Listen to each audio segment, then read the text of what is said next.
दोस्तों फिर से आपका स्वागत है हमारे चैनल हिंदू योद्धा में। दोस्तों महाभारत में आज तक ऐसी घटनाएं हुई है जो आज भी हमसे छुपाया गया है। महाभारत के कुछ श्राप, आशीर्वाद और वचनों के पीछे बहुत सारी रहस्य छुपी हुई है। तो क्या लगता है महाभारत का समाप्त होने के बाद इसकी कहानी यहीं पर समाप्त हो गई? नहीं दोस्तों, असल में तो कहानी महाभारत युद्ध के बाद ही शुरू होती है।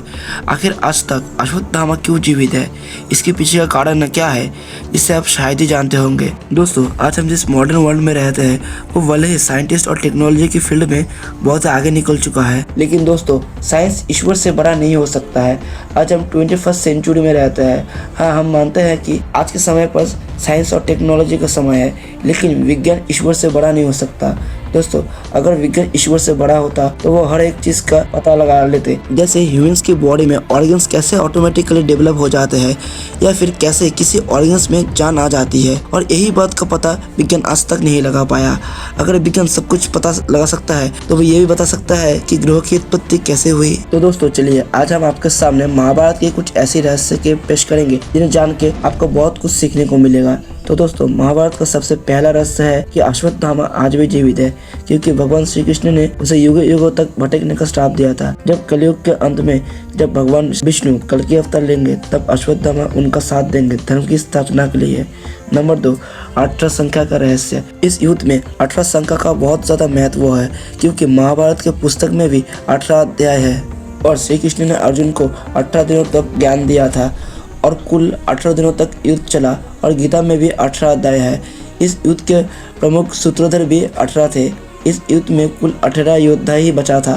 नंबर 3, महाभारत के समय पे भी न्यूक्लियर बम और एयर अटैक हुआ करते थे।